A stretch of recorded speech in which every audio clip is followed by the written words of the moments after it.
You've landed on The Substance. I'm your host, Philip Marinello, and we are very glad you're here. Whether it's your first time or your 181st time, thanks for hanging out with us, and we hope you enjoy it here today. Here at The Substance, we're looking to have conversations that help us all better appreciate goodness, truth, and beauty. Previous guests include folks like Film Spotting's Josh Larson, actor Ramina Dugo, New York Times film critic Alyssa Wilkinson, Dan McCoy of the Flophouse podcast, and our pals over at Letterboxd, Slim and Mitchell. This week, I'm happy to welcome back friend of the show, somebody, if you are a movie person and you are on any of the social medias, you've probably seen her. Marta Djordjevic, some of you may know her as Marta McFly. She is back to talk more Abbas Kiarostami, and this time we're covering The Wind Will Carry Us. Out now from Criterion, there's a brand new Blu-ray. Last time she was here, we talked Taste of Cherry, and at the end of the show, we mentioned, man, they really should put out The Wind Will Carry Us. So Criterion did just after that, so we thought it was only right to invite her back and talk about this wonderful, wonderful film. And if you are not a rabid Blu-ray collector like some of us, you can still see this movie. It's not streaming on any of the major platforms, but you can purchase or rent it digitally. There is the Criterion Blu-ray that you can maybe get from a library, or I will also put in the show notes. Somebody a little while ago put up I don't know if it's 1080p or what, but somebody recently put up a pretty good looking version of pretty good scan of the film on Google Drive. You can hit the closed captioned. It's got nice subtitles that are pretty up to date. I think it's the same ones from the Criterion edition, so I will put that in the show notes. So I want to say that at the top, if you want to watch the movie and you haven't yet, check the show notes for the Google Drive link, and there will be a way to watch that for free if you so desire.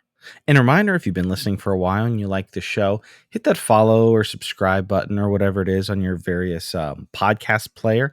It does help push us out to more listeners on the various platforms, and we thank you for that. So without further ado, here's my conversation with Marta Djordjevic on Abbas Kiarostami's The Wind Will Carry Us.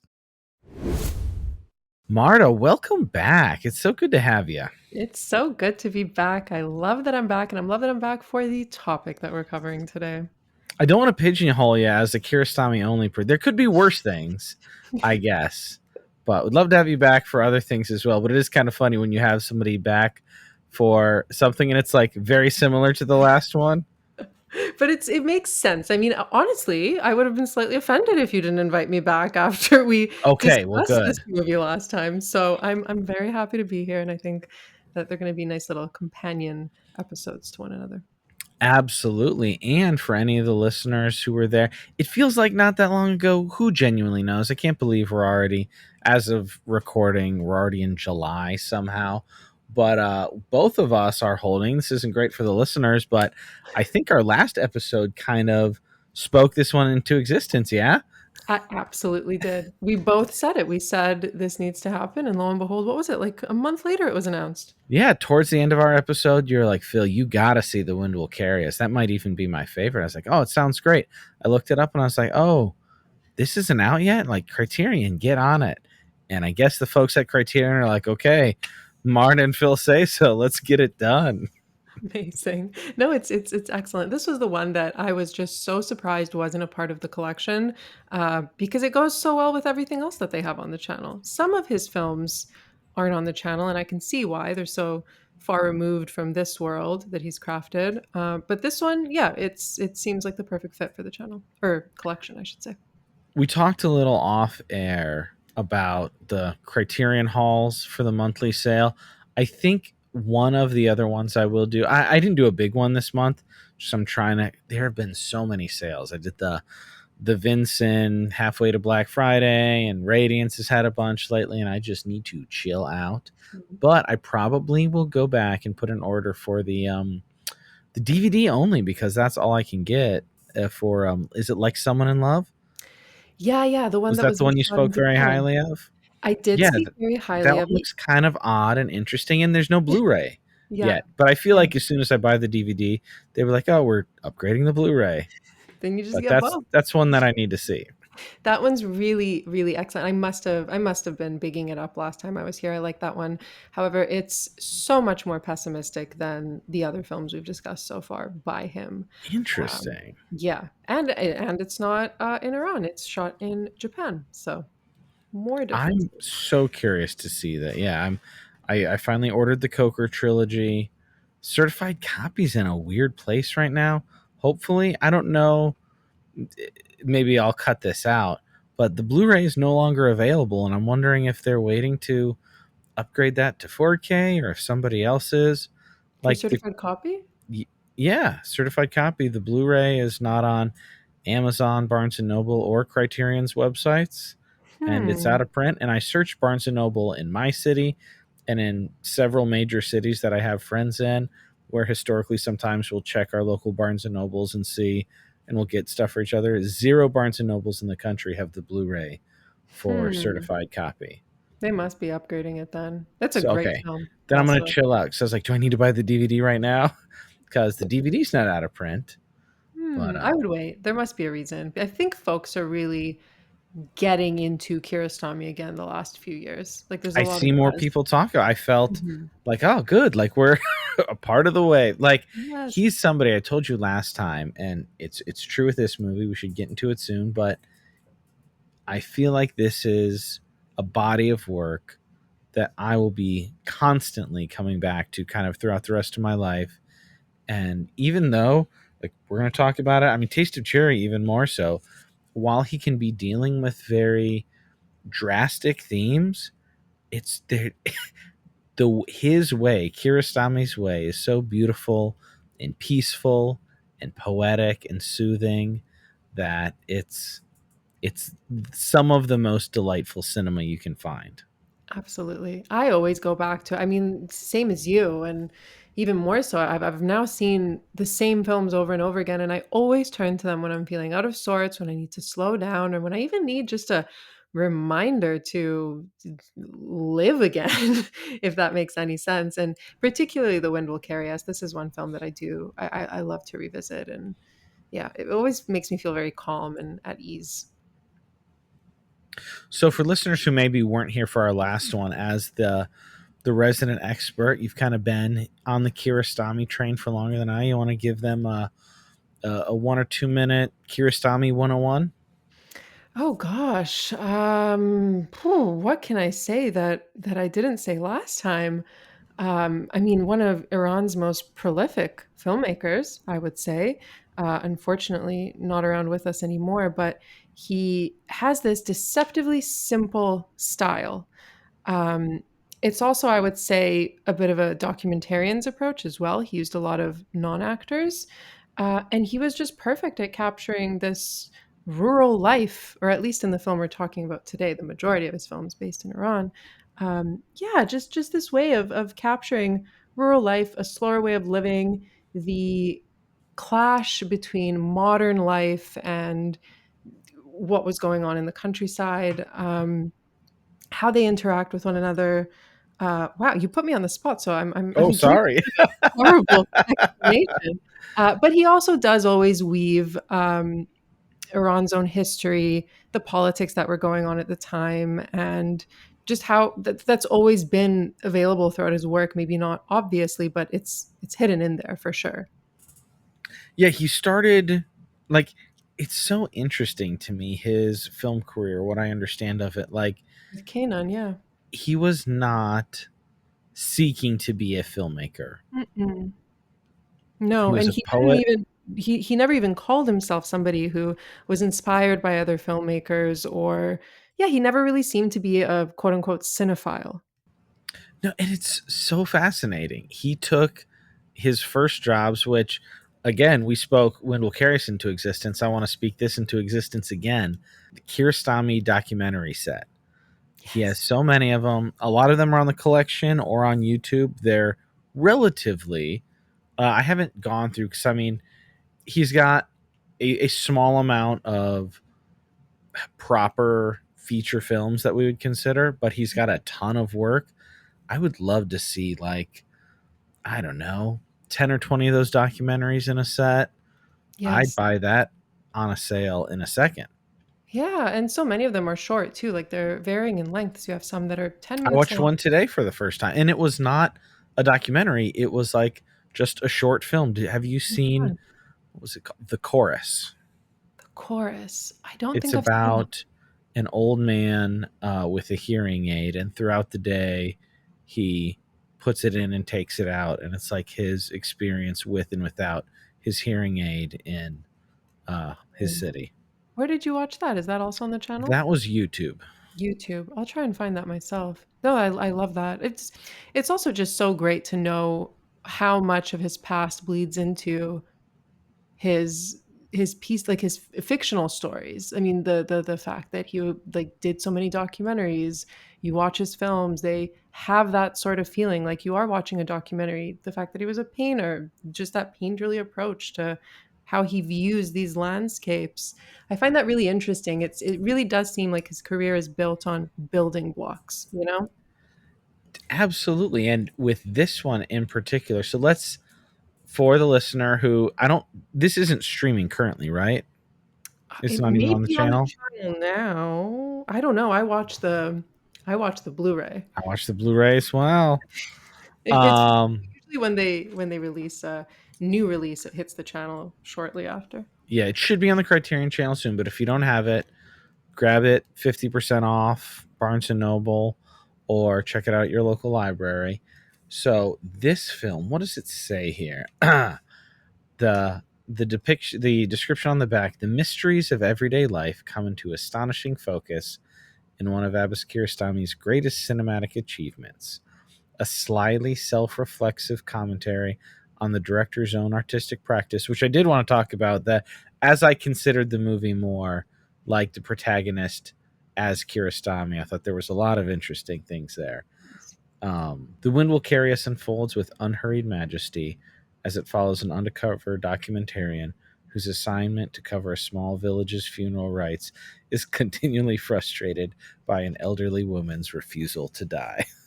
Yes. Like, what a funny premise. Yes. And but I love that it like you can immediately tell how much lighter it is even as the film opens too.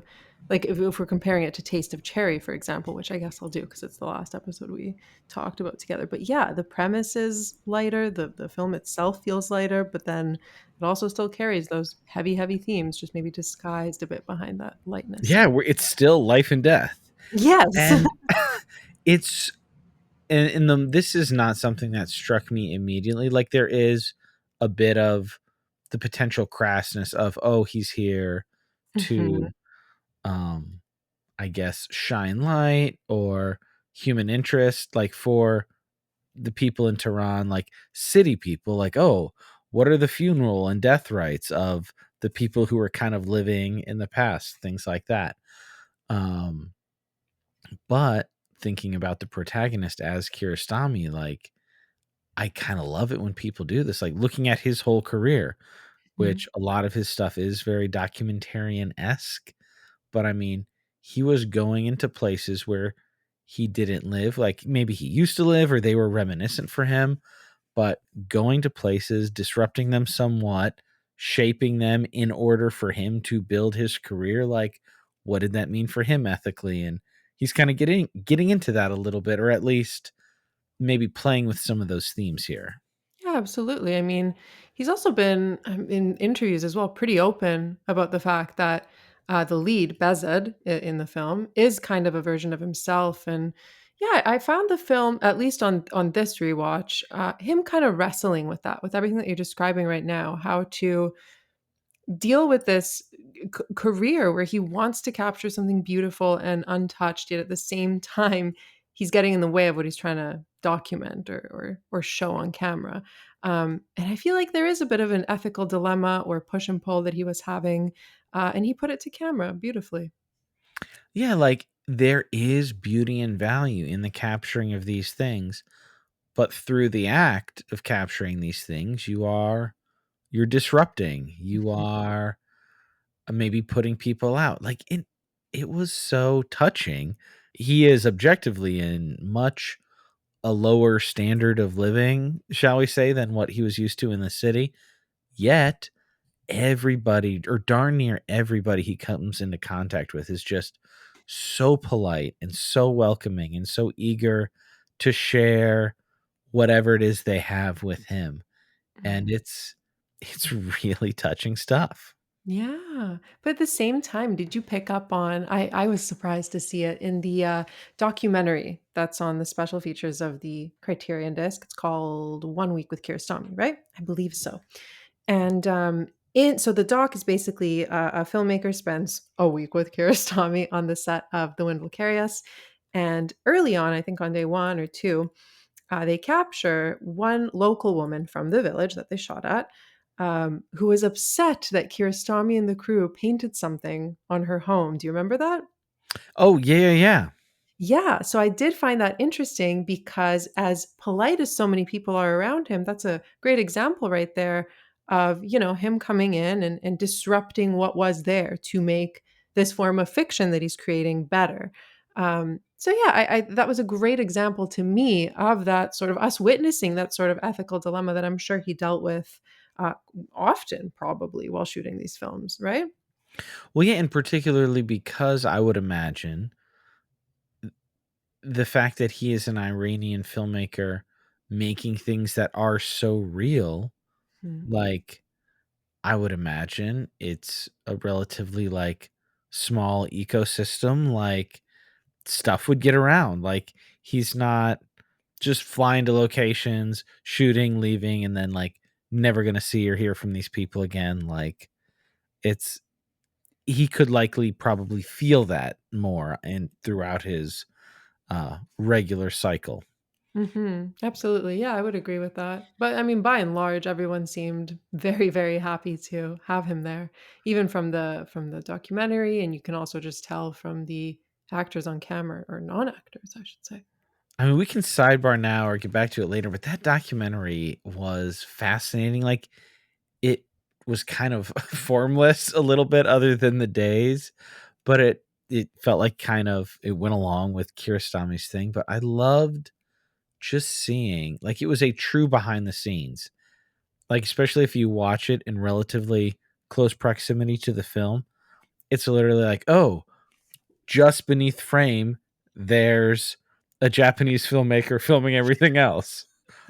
Absolutely. I mean, I think I wrote it in my letterbox review. It goes on a bit longer than it should, the documentary, like it's 90 minutes long of what It's you're kind of saying. a lot of footage It's a without lot. much, No. structure. So, I would only recommend it to Kiarostami fans or those really trying to, see what it was like to be on a Kiarostami set, but otherwise, I'm not so sure that would interest everybody as much as it does you and me. But if you want, fire it up. It is on YouTube as well. Fire up the disc or YouTube. It was day 1 or 2. The Apple bit was so good. Yes. Yeah, and it was such a good example again of when you watch Kiarostami's films, everything seems effortless, and it really does seem like he's happening, they or That he's was an incredible shot. Like, the Apple thing stood out to me as, "Wait, this is like cinema. Like, this is not an accident. He didn't happen to catch this, I don't think." And just the amount of work that went into that, where they had to first file down that wooden I don't even know what that was, that wooden It's like a drain or a pipe, sort drain, of. yeah, drain. Then that didn't work. Then they had to file down the floor itself to get not the ball, the apple to roll. I mean, so much work could get into that. Meanwhile, the sun's setting. Yeah, it's just remarkable because would never guess how much effort went into that if you just watch the film or any of his But, work. like, that scene in the movie, it was very poetic and almost, like, Mhm.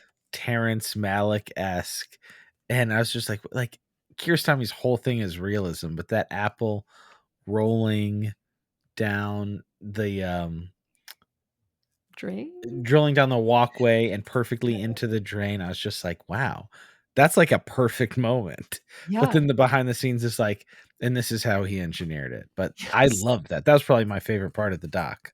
I think that was my favorite part, also discovering that Bezod's engineer friends, whom we never see on camera in the film, one of them was voiced by Kiarostami. You see the ins Okay, I was wondering about that. Yeah, because you see what I find interesting about the movie itself is, I'm sure we'll get into this scene later, so I won't go into too much detail, but whenever Bezid goes on the balcony of the home he's staying at, it looks like a stage. Like he's Okay, never let's get into that thematically with Hmm, both the two other engineers and the kid digging the well. Like, and I guess the people on the phone as well. yeah. There is a very interesting specific device in this film of our main character Bezid having prolonged interactions with people we don't see. Mhm. Yeah, I mean, I love that. I think that's Kiarostami's way of forcing us to imagine the world behind the camera. There's this quote by him, I can't remember where I read this or heard it, where he says that the screen is always narrower than real life. And by that he means you'll never capture the full picture. So the best you can do is hint at it, or what the best that he can do is hint at it and hope that people will fill in the rest. And I really love that. It just makes everything feel like a bit of a visual poem as you're watching it. Yeah, and particularly when he is on the second story landing outside of the rooms and he's having those long conversations just with himself, it does feel very operatic and stage like Hmm. because sometimes do they talk back to him sometimes or is it all his Ooh, monologuing? they do, yeah, and it was Kiarostami was in one of the rooms inside talking. At one point, I laughed really hard because I was looking, I was like, "Are there even people there? Or is this ADR? What is it?" But at one point, you don't see a face or even, like, a body, but, like, you see, like, the blanket moving, like, someone's, like, taking a nap or something. I was like, Yeah. this feels very, like, mischievous and funny," and I just wonder what he's getting at because he does the phone call and then also the long talks with the guy after Mhm. his phone call digging the well, who Yeah, will come back very importantly at the end, spoilers. yeah, I mean, even the milkmaid. Is she a milkmaid? Yeah, I guess you could call her a Yeah, that milkmaid. was You don't see her a face. fascinating scene. Mhm, very much so. I'm not gonna skip ahead, but yes, that was a very fascinating scene. I know Okay, I've let's rewind to Yes. the beginning and throughout the movie. One of the things you find the most in a Kiarostami movie, and film, documentary, whatever, is children. The one I watched today, like a big part of the climax at the end is like this deaf guy reuniting with some of his grandchildren, and it was wonderful. But children, Kiarostami, I've seen him in interviews talking about how they are more, basically almost more full people. Like they haven't lost, like they've lost less of their wonder and they have less fear of putting up like you get more real emotion with kids. So basically, we have two characters that take us through the movie: the main engineer and this kid who he befriends, who's waiting for him outside of town at the beginning when they finally get there, Mhm. and he kind of is the second half of the movie. Yeah, I love the This kid kid. was great. He was fantastic. He was excellent. I burst out into laughter at the beginning when he takes him up those rocks to get into the village, and Bezet even asks, "Is this the normal way that people go?" And the kid goes, "Oh, no, no, no, no, no. It's just the fastest way we're This going." is the better way. Yes. The kid's great, and I love that he's so, focused on his studies, and he will help Bezed to a degree, but school comes first for him. Very Well, yeah, cute. he's got school, he's got work, and at different points of the film, those play into it. One of the things that made me laugh, and I was like, "Is this?" Because I know Kiarostami's did wasn't like a traditional screenwriter, like scripts. Mm, I was like, I wonder if this was like the kid getting nervous, or if it was part of like the intentional writing. But over and over and over, Bezid would ask, "Hey, so how's our invalid doing?" Like the whole point of him being there is to photograph and document the funeral rituals and death rites of this village. So he's like, mhm. "Hey, how's this old woman doing?" And Yeah. over, the kid's like, "Who?" And he's like, the old lady who's dying. Like, Mhm. and he keeps having to remind him, this is who we're talking about. And it was very sweet and endearing and made me laugh. And I was just, I wonder if is he saying something? Is this just the kid getting nervous and him rolling with it? Like, did you have any thoughts on that or any I mean, how did that hit you? well, the thing is, well, you're right. It is. It was done on the fly. So there was no script for this, or not. At least not like there was a script, but not like a very fleshed out script. So often, both Bezet and the boy didn't know what their lines were, and he Well, yeah, would. in the documentary, he's like, "What do you think you'd say? What do you think you'd say? Okay, let's try that." Mhm. And there That was was how, Yeah, there were also some moments where the kid was, very obviously shy, so I think that you're right on the money there.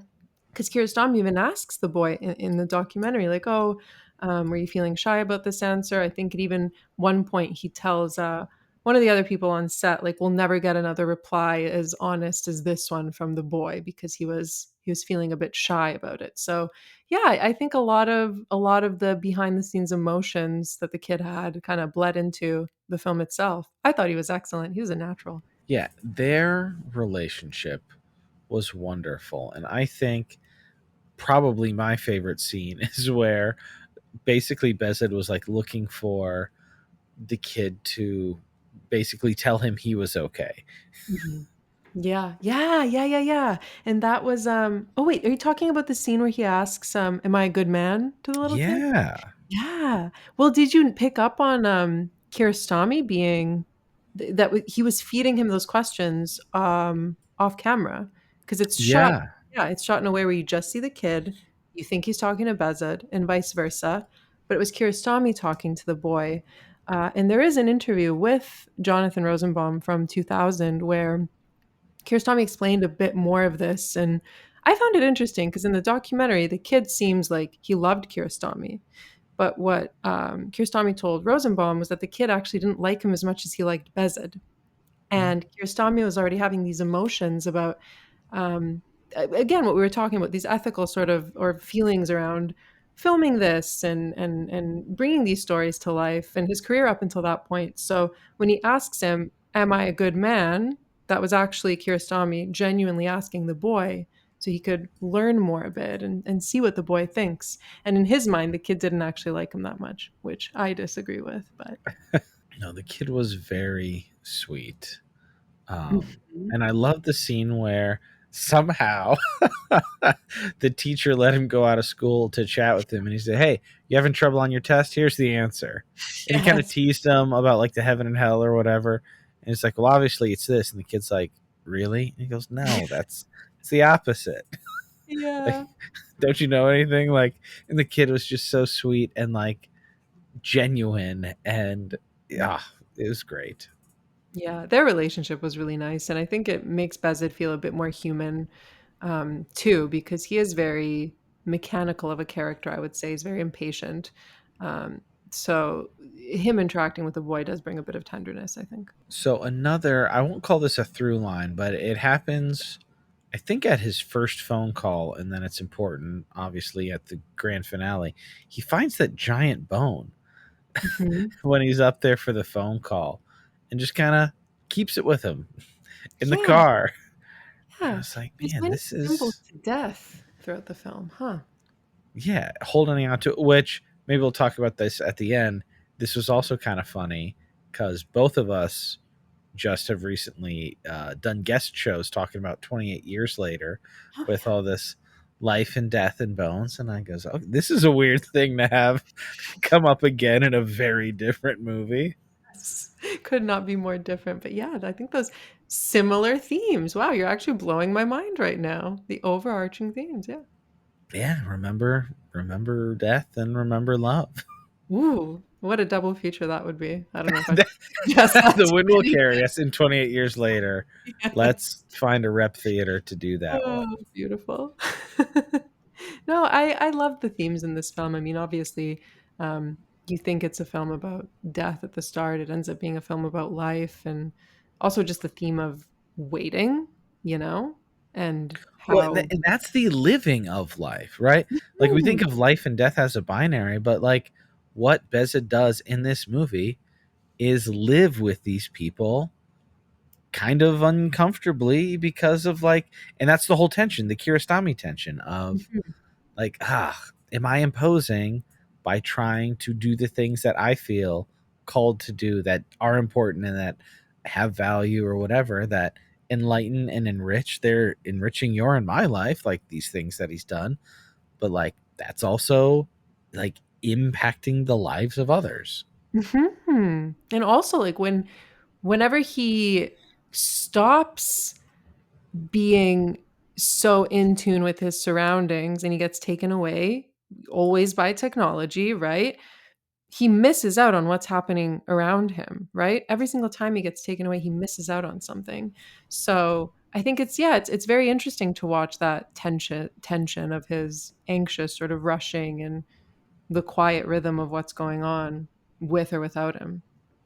Yeah, very reminiscent of the wonderful motif in Where's the Friend's House, where the Yeah. kid is running up and down the hills, the constant driving to like being out and about to where it's kind of a higher point to where he can take the phone. He rented a cell phone for this Yes. job. At one point, he talks about when his dad was trying to talk to him. He's like, "Don't tell anybody I rented a cell phone. Like, I don't want anybody to reach me." Yes. Um, constantly, he probably drove out there probably 4 or 5 times, and other than the last one, Kiarostami shows us the whole thing.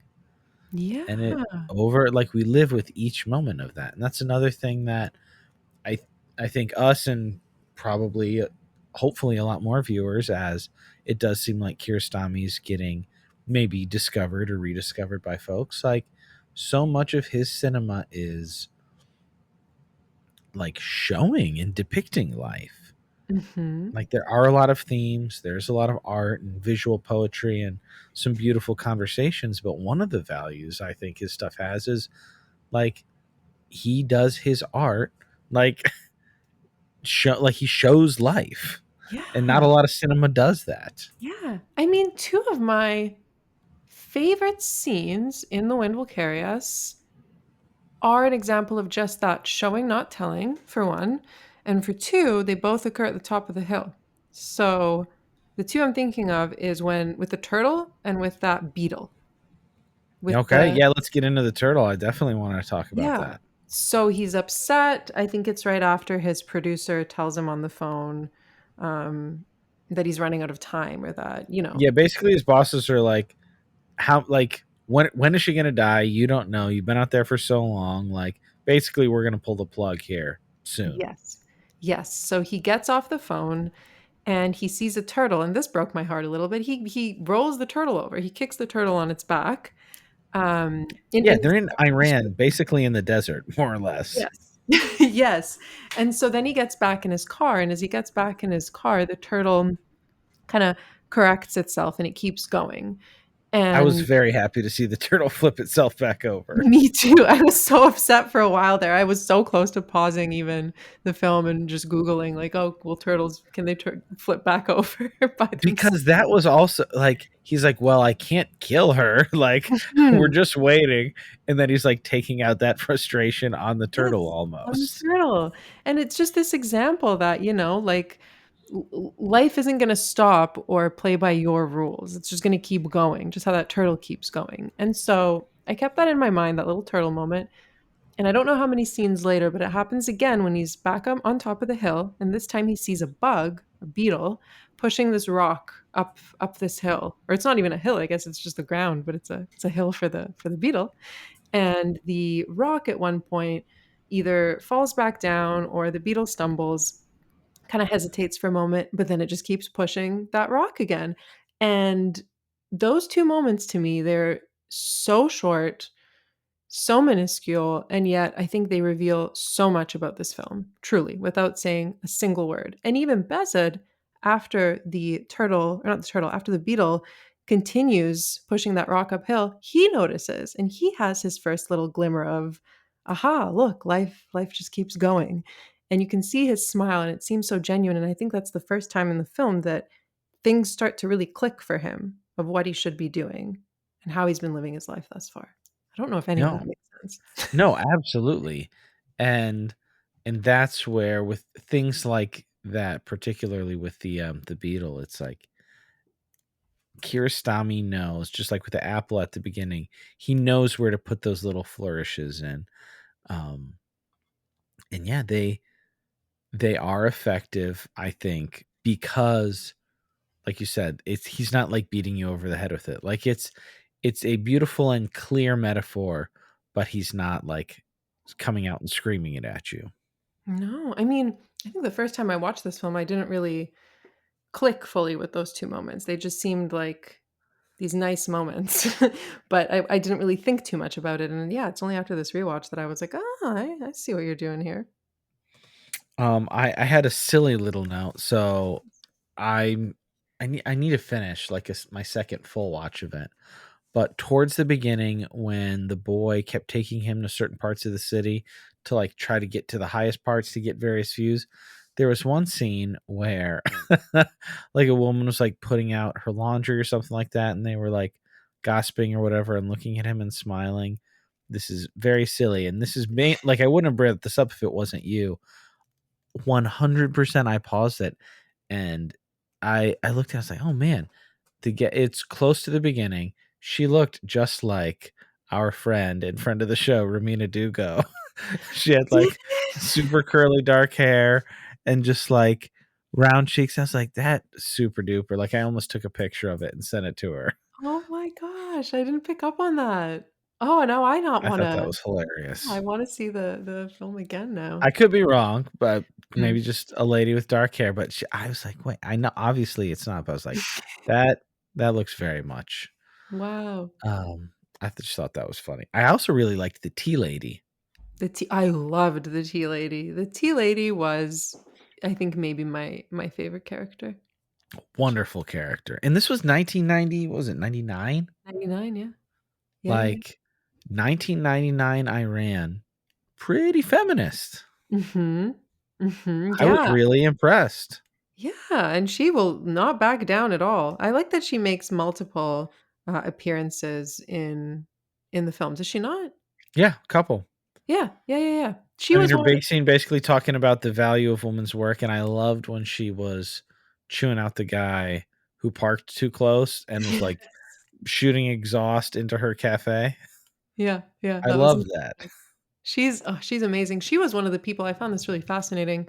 May have been that same Rosenbaum interview, or maybe it was a different one, but, Kiarostami admitted that he sees himself in multiple people, in all of his movies, but in this movie in particular, obviously, he sees a bit of himself in Bezed, but also the woman in the cafe, and he Love did it. not elaborate on that, and I wonder why. Huh. Isn't that interesting? That is interesting. Yeah.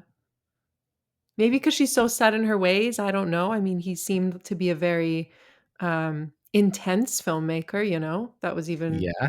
very apparent in the documentary, so it could be that. But I really wanted to share that with you because I found that so fascinating, and also the fact that he just didn't share more. I'm gonna go back and I think I'm gonna restart because I tried to do 2 full watches for this and I only got partway through, but that is really interesting. See, and Yeah. stuff like that. This is a movie I'm gonna try to get the whole Kiarostami set. Criterion, Mhm. put them all out. Let us all have them on the best formats, and Blu-ray's also fine with me. I don't know if we need Yes. 4Ks of everything. I'm happy to have 4Ks, but Blu-rays are very good. Mhm. I thought I the mean, little bit. Oh, go ahead. I was just gonna say on the topic of 4K, I was just blown away, in the differences in the quality because I think when we spoke last, I had seen this on the Internet Archive, maybe? Sure. Maybe it was Oh, yeah, something. this is a 4K restoration, Oh, this yeah. is a 4K, well, that's why, yeah. Because I remember when I first put It this looked on, amazing. I gasped, and because this was my first time watching it in 4K, and it is stunning, and again, just the concept of Kiarostami's past as a painter kept coming back to me because it is just beautiful. Those landscape shots are something else. Watch it for that alone. Sidebar, you know what was not beautiful was the intro to A Week with Kiarostami, the documentary. That was horrible. I almost Yeah. DNF'd it immediately. I was just like, fast forward. And also, I was like, they were in the edit and they put that there. Mhm. Like, they could have just started when they got to the village, but woof. Like, Yeah. the first 2 or 3 minutes of the documentary, it feels like 3 minutes, maybe it's only 30 seconds. It's their car ride, and actually the very, very beginning reminded me of A Taste of Cherry, where they Yep. were like in a city with like all these people Yep. bustling around their car. But yeah, they're going from the city to the village, and it's the shakiest cam in the world. And You they know, left that in the edit for their documentary. I mean, none of that documentary is in the best quality. I'm surprised that they didn't try, I don't know, making it slightly better for this release, but I remember even when the title card shows across the screen, I usually if I'm watching something at home, I take a photo of the title card for my Instagram story. Sure. And, This even was with like, that, I was like yeah, I was like, I can't take this. This is this is awful." not good. This is not an aesthetic picture. Uh, Um, yeah, not to dunk on it. It was interesting, and I'm glad we have yes. it. I'll take Yeah. any firsthand footage of Kiarostami's or other like Mhm. masters, like doing the job. Like people talk about that all the time, especially people who are interested in writing and directing. That like actors make such good directors when they eventually take the jump because actors get to observe scores Mhm. of directors doing their thing, and most other directors or writers or people who are interested in film don't get to see many directors do the job of directing. And I thought that in that way the documentary was super Mhm. valuable.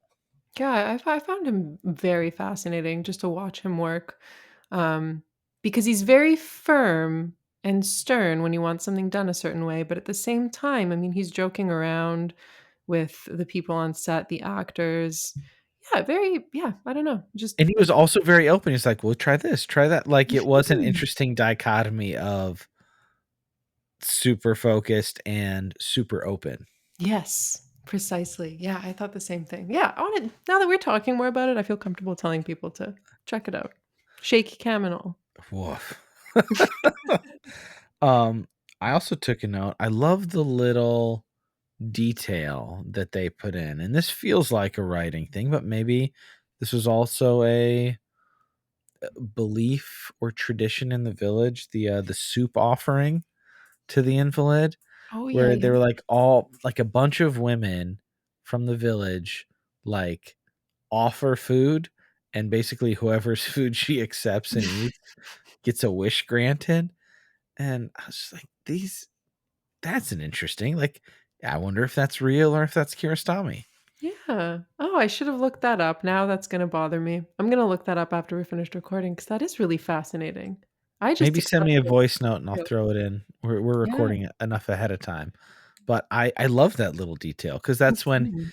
I'm pretty sure that was the scene where maybe they were together at the one point. It was beautifully shot where there was like a lake or a river, like a small channel of water, and Bezid and the boy were on different sides of it, like Mhm. walking together until like the boy crossed on like a fallen tree. Um, that was a really wonderful, like I'd forgotten about that. That was a really Mhm. great scene as well. It's not just deserts, like it was dynamic. The Yeah. more I talk about it, the higher I rate it. I gave it a 4 star on my first watch. I liked it a lot, but Where's the Friend's House and Taste of Cherry were just like immediately like bowled me over. I think this one's gonna like reveal itself to me more over time. I wonder well, how many films of his have you seen now? Like features, this is Yes. 3. I'm watching a lot more shorts, so it's just Taste of Cherry and Where's the Friend's House. I haven't Mm. seen the second or third Coker. I'm waiting for Close Up till I watch a couple Mm. more, and then I still need to get 24 Frames and Like Someone in Love. Yeah, and Sheeran. The reason why I ask is because I wonder if this would have had a stronger impact on you had you seen more. Because to me, this really feels like somebody later in their career. There's so many Yes. callbacks to things in his previous films, and Well, again, immediately when he started driving, I was like, "Oh, Where's the Friend's House?" Like the yes, yeah. yeah. So I don't know. I think what elevated it even more for me during this rewatch was again just that concept of wrestling between that he was wrestling with himself of art and real life. Yeah, I don't know. I don't know. It really left a massive impact on me, and that again, that whole concept of waiting, which I think translates to his work and to the audience themselves. Oh, extremely. Mhm. Let's get to the milkmaid scene and the Mhm. titular "Wind Will Carry Us" poem. Yes. Yes, yes, yes. Yeah, Bezed, did you wanna set it up or Well, I mean, it's simple. He's looking for some milk, and they're like, "Hey, go over there, and they'll give you some." Mhm. Yeah, and so he goes down there. I think it's also worthwhile to mention that the milkmaid is the love interest of the guy in the telecommunications ditch, right? Yeah, the unseen guy digging in the well who, Bezed will occasionally talk to after he drives up for his phone calls Who we never see. with his producers and boss. Yeah, and so when he's going to this milkmaid, I think it's for 2 reasons. I mean, reason number 1 being he wants milk, but the second reason is I think he wants to see what she looks like, right? 'Cause hit the There's a curiosity that I Mhm. couldn't tell on what level of prurient or creepiness there was. Like, he Yes. didn't necessarily seem like a full-on creep, but it was just very interesting because he's like, "Oh, like, who's this Yeah. girl? Like, let me see this girl that this guy I mean, likes." for me personally, I think it just comes down to, again, another example of the world that he is surrounding himself in, refusing to bend to his wishes and his whims, right? I Maybe, mean, like, entitlement on his part? yeah, absolutely. And I mean, he tries to woo her by reciting the poem from which the film gets his name, and she just does not care. She just hands him that bucket back and says it's full. But what I found interesting this time is while she's not swept away by his poetry, did you pick up, on the fact as he's leaving or right before he no, right before he's leaving, she asks him, "Well, how long did the poet study?" So something clicked within her, I think, where curiosity that's outside of her own worldview, right? And who knows? Like, I was left wondering, will this girl end up writing her own poetry? And as he's leaving, he goes to pay her mom, I guess it is, or the woman Mhm. upstairs. And the milkmaid comes up and says, no, don't take his money. So for somebody who is so who rejected him flat out earlier, if we want to call it a rejection, Yeah, just uh, very guarded. yes, but she softens, right? And I think that's really interesting that it wasn't she wasn't impressed by him, she was impressed by what he was offering her in terms of possibilities outside of her own lived-in experience. Yeah, the knowledge and the expansion of because he even offered he go what did he say? I don't remember. He's like, "Yeah, this was written by a woman," Mhm, and kind of yeah, like, giving her that spark like, I don't think he was necessarily trying to. Maybe he was even trying to, like, impress her with his mhm. knowledge, That's what I but think. that did give her the spark of, "Oh, like, that could be something," Yeah, I thought and that was excellent. so good.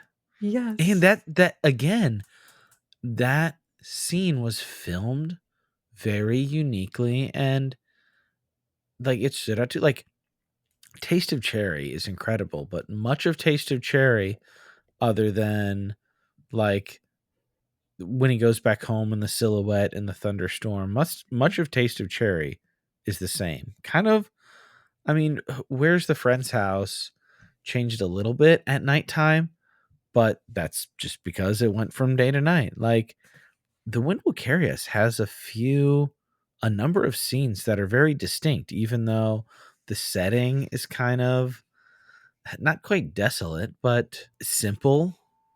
Mhm, Like, these people live very simply without technology and without electricity and a lot of these things.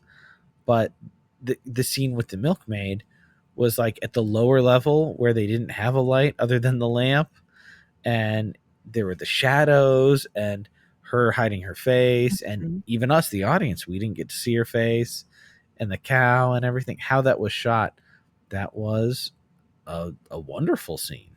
Mhm. I like that you can't see. I mean, it's just yet another example of so much of what we said so far of him just choosing to keep the audience in the dark and really insisting that we come up with our own conclusions, our own thoughts about it, and just become curious. Just imagine the world that's not being shown to us, right? Yeah, And we were literally in the dark for like yes, 80% of that yes. scene.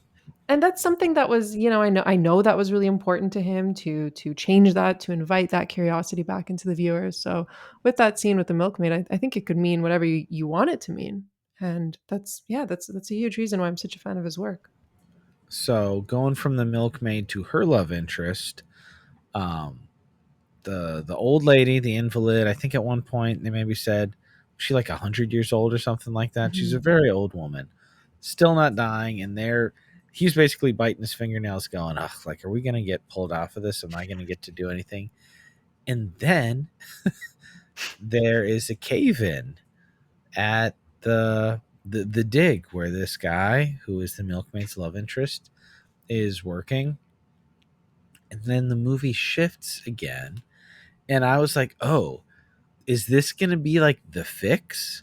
Because this old lady refuses to die and this young guy's going to die, and that's how he's going to get his photos or his footage? Like, that's interesting, but it's kind of a bummer and dark, especially with he just had this nice scene with this young girl, and like this, I was like, okay, how's this going to go? And all this, the scenes with the doctors and his conversations, I thought Mhm. were The some most of my favorites as well. yes. When he's on the back of the moped going back and forth with the doctor, I really, and thankfully, spoilers, the kid makes it. But I was like, is this what we're doing? That's quite a zag. Like, again, that felt like a more plotty zag. Like if we Mhm. were watching a movie that was much more interested in plot, I was like, okay, that could be an interesting turn, but like, why would he do this to us? And I was thankful that that's not what happened. Yes, thank God. No, the doctor was, my favorite character too, although he reminded me a lot of the, taxidermist from Taste of Cherry. He had that Okay. vibe. Did he not? You're just this older man who's Yeah. I love that conversation where he was being talking about like the beauties of the next life. Or was it the yeah. engineer? No, no, no, that was the doctor. Yeah. Well, yeah, they Mhm. were going back and forth, but one of them said something like, they say that the other world is more beautiful. And it's like, well, who's come back to tell us if it's beautiful or not? Mhm. Like, he still got in some deep spiritual, Yeah. philosophical stuff in there explicitly too, and I just love that. That's where his work comes to life for me the most because you're hearing what this doctor is saying, and I mean, first of all, it flows like poetry. It's beautiful to, I guess in our case, read the subtitles, but at the same time that he's saying these meaningful things, the the landscape itself, you can see the grass just Gorgeous. moving in the breeze, you hear it, like, it really is a sensory experience to watch all of that come together, Marta, how and great would this be in a cinema? oh, Have it you would ever be seen a Kiarostami in a rep no, theater? surprisingly not, no, I should get on my local art house theater to do that. I would love to see some of Yeah, these. me too. And just the way that it immerses you, and in that moment when you listen to this man say, "Well, how can you know that that other life is better? How can you know when you see have this all around you and you as a viewer to see what's around them?" It just clicks for you. Like I felt like I was in Bezat's shoes going through this journey with him, and it really does make you feel changed at the end. I don't know about you, but I had an instant desire to, let's slow down my life. Let's put Yeah, away turn the off all phone. the crap, turn off all these devices, and just go out and smoke a cigarette in a field. Yes, I'd exactly. love that right now. Yeah. So I think that's beautiful, and yeah, the scene with the doctor is my favorite as well. And then the act. What did you make? Or do you have anything else before we get to the actual finale? Any notes or any? I mean, not notes. I'm just surprised neither of us mentioned this because I mean, I was so giddy about it when I saw it. The scene, this is just a quick aside. I've no analyzing here, but the scene where Bezod is shaving and the mirror is the camera and it's the So close. good. I I just love the I love shaving. that. Yeah. Very Wes Anderson-y. Yes, I didn't think of that, but yeah, you're right. I mean, I had moments in Where Is the Friend's House where it felt Wes Anderson-y to Oh, me. yes.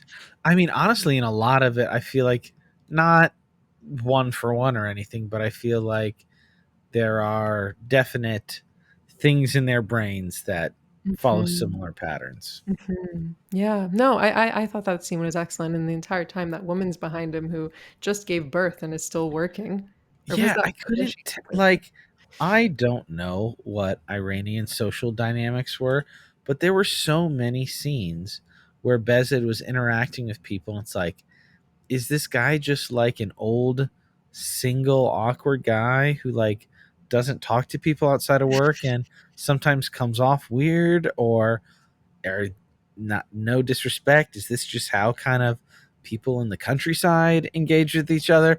I just couldn't tell with him a lot Yeah. of times Well, I because think, I some of mean the personal, like he was mhm. just very blunt and personal and he didn't really have relationships with these people, but he'd say things so kind of frankly and I'm like, is this appropriate? I really couldn't tell. I mean, he reminded me a bit of Kiarostami in the way he talks to people, which makes Exactly. sense. Yeah. And it also just seemed to me a documentarian's brain. Not that I'm over here knowing 50 No, documentarians, totally. but It's just like, hey, no, I would like to know this. And you're yes. like, well, that's kind of personal. It's like, Yeah. yeah, I'd still like to know it though.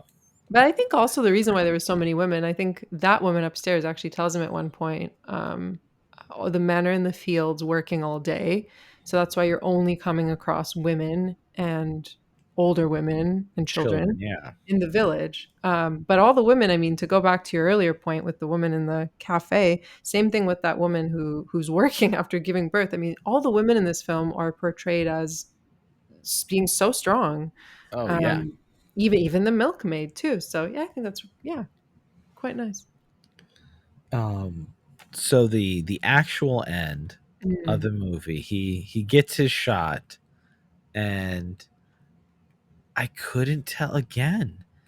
It's a moment of victory for the character and the people of the village who are doing like their morning rituals both seem to be like happy to be a part of it and annoyed with him simultaneously. mhm, Like it was very much, it felt like a purposeful mixed message mhm, because like some of them were kind of scowling like, why do you have your camera out, this is a funeral, and some of them were like, oh hey, like the thing you came to do, like good job, maybe it's a good job and get out of here or what. But it was such an interesting mixture of tones and feelings when he finally was able to do what he went there to do. mhm. Yeah, it also makes me wonder how much did he learn throughout the film, in It's a terms of fair slowing question. it down. Yeah. I don't know. I'm left thinking about that, and I'm still not sure where I land personally. I mean, he came there to do a job, and he did the job in the end. Maybe not fully, I don't think, but at least he got some images. But yeah, I don't know. What do you think? I have absolutely no idea, but I do look forward to revisiting and filling that out more in Mhm. my mind. But I loved the bit with throwing the bone back into the water at the end. I feel like some letterboxed review said something snarky and clever, but I also had the thought too, because like if you're a movie lover and someone's throwing a bone up in the air, like that definitely conjures 2001 to mind. I feel like somebody made some sort of funny, snarky joke about that. But yeah, like it's Kiarostami is just Mhm. a master that I'm so pleased to have like come into now. Mhm. Yeah, that's why I'm struggling so much with my thoughts about the ending because it seems almost contradictory where he takes those images, that's the scene right before the bone throwing, right? Where he goes with his Yep. camera. Um, He's got like a but little then grin. He's like, hee hee hee hee hee yeah, hee. yeah, yeah, yeah, and that's where I'm like, well, where is Bezit standing on this? What is he thinking about? What are his thoughts? And then in the next scene when he throws the bone, that to me signified him letting go of death and letting go of this task and everything he's been tasked with thus far, and choosing life instead, which is the entire sort of purpose or something that he should be walking away with after this transformative experience. So that's to me what that signifies. But then it also makes me think about that previous scene with the camera, because it seems to be, yeah, in a bit of a combat with the bone throwing, if you will. Well, I tend to agree. If you take the conversation with the doctor and the bone, like, again, generally positive. Like, he's who he is, probably stuck in his ways some, but I think ultimately this episode of his life will hopefully have a positive impact on him and us, the viewer. I think is Yeah. kind of the idea. And he's like that throughout the entire film, I think, as well. He's a complicated character. I don't think he's outright bad. I don't think he's outright good. He's just human. So, Exactly. No, and that was maybe one of the most interesting things that they didn't make him like, oh, this is like some big city jerk who's trying to do it. He was just a mhm. guy, a Yeah. complex human. Yeah. Which again makes me think about him being a stand in for Kiarostami. And I think that was the perfect way to do it because if he approached it as placing Bezit as this character who can do no wrong, then it would seem a bit self involved, if you will. Well, and when Bezid like really lost it on the kid Yeah. and was really unkind, he felt terrible about it and was really trying to make up Apologize. for it and get the kid back on his side. Mhm. Yeah, same thing. And even with the gravedigger, I mean, he goes and gets help. Why he didn't help him himself, I don't know, but he does go and get help, right? So there are these redeeming moments to him, I think. Absolutely. Well, listeners, let us know what you thought. I'm sure at some point. I mean, Kiarostami didn't make a lot of movies. I'm sure at some point maybe we'll do like a Kiarostami block of films that time. But he's one I'm going to be coming back to a lot. Yeah. So let us know what you guys thought. Tag your reviews, Substantive Cinema on Letterboxd. We can take a look at some of those. I didn't find any yet because this is probably like the people who are hardcore into it. And right as of like right now recording, it's probably people who have purchased the discs. And I don't imagine with the sales and all the other big sets that this one's necessarily flying off the shelves, but go pick it up. You should. It's good for you. And it's so rich. Yes. Rich is the perfect way to put it. I get a little annoyed sometimes when they don't have a lot of good special features, and this doesn't have a lot, but the documentary was interesting, and there's a good interview.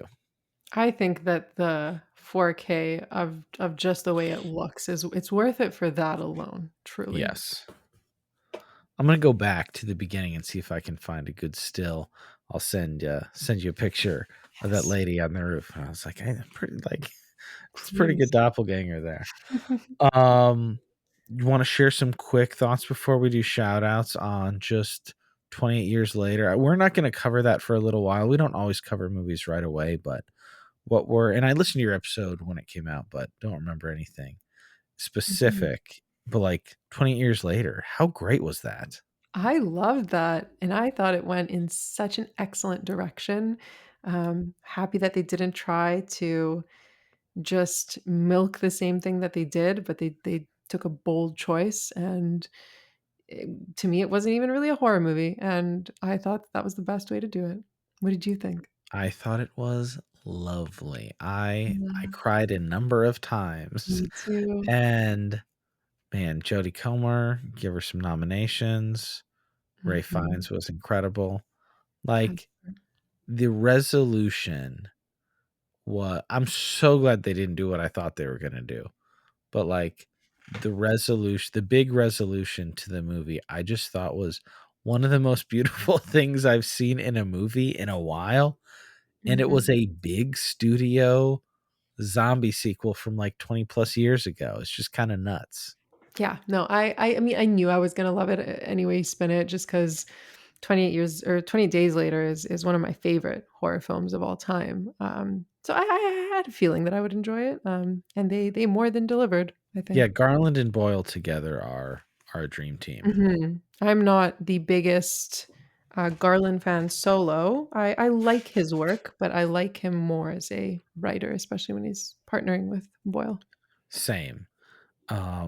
I don't think we've covered anything Garland only on the show. We might do that soon. All right, Substance Shoutouts. Just wanted to hit that real quick just because I was 28 years later was such a surprise. Like, I had high hopes also, but I was also surprised.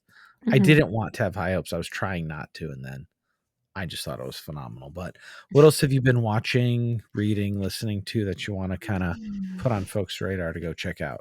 Oh, actually, this is gonna be great promotion for my own podcast, but also something new that came out. The, brand new 4K release of Andrzej Żuławski's On the Silver Globe. That just came out. That Nice. is 12 years in the making, this specific release in itself. Um, I'm not gonna babble on too much about that, but that film is remarkable. The film itself faced so many difficulties, 10 years to get made, over 10 years. Um, it was filmed in the late 70s, came out in 88. So to finally have the first ever North American release, have that be in 4K, it's a very big deal. It's a sci-fi film based on Żuławski's great uncle's books, the Lunar Trilogy. So I've been reading the Lunar Trilogy, watching anything on the Silver Globe related, be it documentaries, the film itself, etc.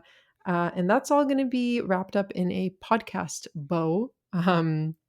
That'll be coming out later this week. So I think before our episode, this one comes out. So yeah, on the Silver Globe, new physical media release, the Lunar Trilogy, what it's based off of. That was also recently released, I think a year or two ago, the first English translation. That's by Jerzy Żuławski. And that's kind of that. I've been watching a lot of new Radiance releases of old Japanese films. So We do love Radiance here. we Okay, do. I've seen that poster. I at first thought that was the guy who did the End of Civilization movies, but this is the guy who did Possession. Mhm. Yeah, I've seen that poster. I'm excited to check that out when that becomes available. Is that out widely? The Yeah, yeah. Blu-ray 4K? Okay. That just came out. The special features on that are unreal. It comes with 2 documentaries as well, bunch of, Who put behind that the out? Is that scenes. like a Curzon or a That's, Severin, it's Vincent? Mondo, but it is, Mondo. I bought it off Toufan, TOUFAAN.com. Interesting. Okay. It's I'll have to pricey, but check it's that worth out. it. Well, Marta, it's been wonderful having you back. Love talking Kiarostami.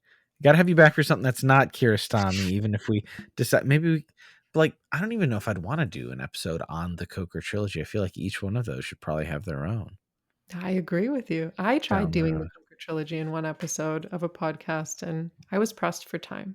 I'll put it like Yeah, that. no, that was a great episode. Well, thank you. That was kind of actually my activator to kind of get back in to Yay. Kiarostami. So thank you for that. Yeah, now you're passing on the torch to all of your listeners. I love it. You obviously mentioned the podcast, but where would you like to direct folks to go check out what you have going on? Yes. I mean, first of all, I just want to say thank you for having me back on. This has been a pleasure, and it's always fun to talk Kiarostami. I have to get you on my podcast. Maybe Kiarostami, maybe not. But as for my work, my podcast, my publication, all of that lives on rewindandrevive.com. There I cover essays, think pieces, roundups.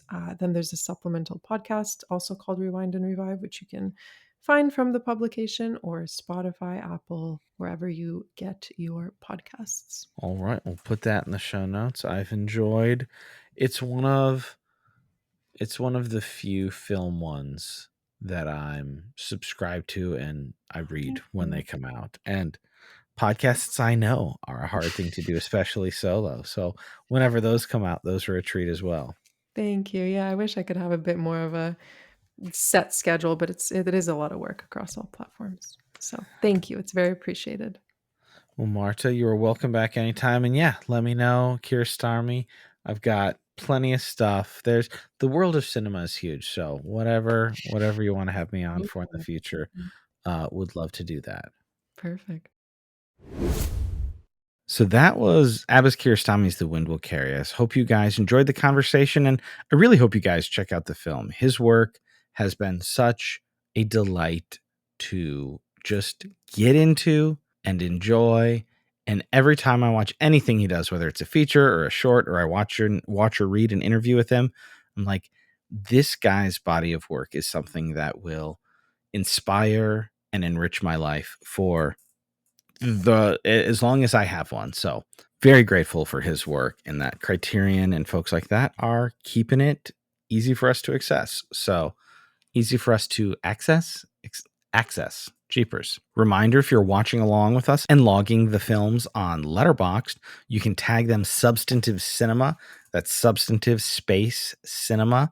And we'll engage with them on the show. And we're going to try to do a better job of announcing ahead of time what we are watching, so that if you want to watch in anticipation of the episodes, you can do that. And if we see your reviews in time, we can engage with them and read them on the show. This is not one we've covered before, but longtime listener, friend of the show, Justin Bauer, almost certainly future guest, recently longed John Cassavetes' film Husbands.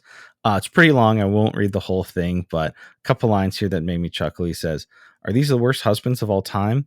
Committing to watch this every year to know exactly what not to do. The jokes in this aged as well as the main characters did." So not as familiar with John Cassavetes yet in the journey, but I've seen a couple of his films, but I know he's one that at some point I will get to it and enjoy that. If there's a particular film of his that you think we should consider a cover on the show, let us know at thesubstancepod@gmail.com, which is where you can also send any voicemails or voice notes that we can play on the show. Next week, we are welcoming a first-time guest. If you're a Kansas Cityan, and you're in the movie scene, you will almost certainly know this guy, Greg D. from Nightmare Junkhead and Nerds of Nostalgia.